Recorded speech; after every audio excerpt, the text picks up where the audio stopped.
അസ്സലാമു അലൈക്കും വറഹ്മത്തുള്ളാഹി വബറകാതുഹു. ഹിജ്റ 2-ാം വർഷം റമളാൻ 17. മദീനയുടെ മണ്ണിൽ നിന്ന് ഒരു ചെറിയ സംഘം പുറപ്പെടുകയാണ്. കേവലം ഒരു കച്ചവട സംഘത്തെ ലക്ഷ്യം വെച്ച് തുടങ്ങിയ ആ യാത്ര പക്ഷേ അവസാനിച്ചത് ലോക ചരിത്രത്തിലെ തന്നെ ഏറ്റവും വലിയ പോരാട്ടത്തിലാണ്. 313 പേർ. അവരിൽ മദീനയിലെ അൻസാരികളുണ്ട്. മക്കയിൽ നിന്ന് എല്ലാം ഉപേക്ഷിച്ചു വന്ന മുഹാജിറുകളുമുണ്ട്.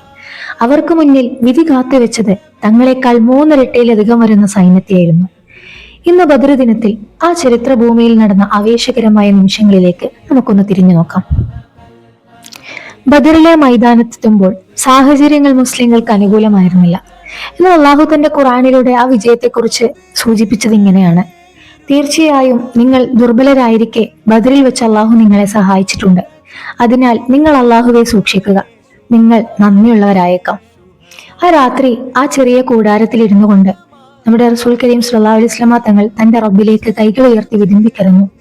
അവിടുത്തെ ആ ആത്മാർത്ഥമായ പ്രാർത്ഥനക്കുള്ള ഉത്തരമായി അള്ളാഹു മലക്കുകളെ ഇറക്കി സഹായിക്കുന്നുണ്ട്. യുദ്ധം ആരംഭിച്ചു. ഒരു വശത്ത് അഹങ്കാരവും ആയുധ ബലവുമായി വന്ന 1000 പേർ, മറുവശത്ത് അള്ളാഹുവിന്റെ പ്രീതി മാത്രം കൊതിക്കുന്ന 313 പേർ. ആ യുദ്ധക്കളത്തിൽ മലക്കുകൾ അണിനിരുന്നതിനെ കുറിച്ച് സൂറത്തുൽ അൻഫാലിലെ 9-ാം ആയത്തിൽ അള്ളാഹു വ്യക്തമാക്കുന്നുണ്ട്: നിങ്ങൾ നിങ്ങളുടെ രക്ഷിതാവിനോട് സഹായം തേടിയിരുന്ന സന്ദർഭം ഓർക്കുക. തുടരെയായി വരുന്ന 1000 മലക്കുകളെ കൊണ്ട് ഞാൻ നിങ്ങൾക്ക് സഹായം നൽകുന്നതാണ് എന്ന് അവൻ അപ്പോൾ നിങ്ങൾക്ക് മറുപടി നൽകി. ബദർ വെറുമൊരു യുദ്ധമായിരുന്നില്ല, അതൊരു വേർതിരിക്കലായിരുന്നു.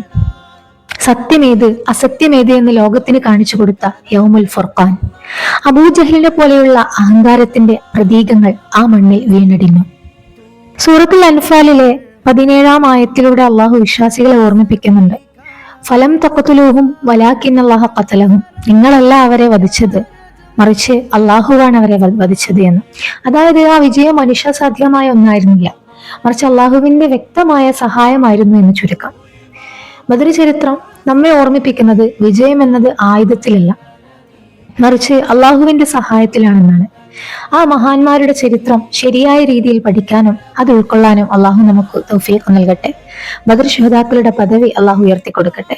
ഈ വിശുദ്ധ റമളാനിൽ അള്ളാഹു തആല നമ്മുടെ അമലുകളൊക്കെ സ്വീകരിക്കുമാറാകട്ടെ.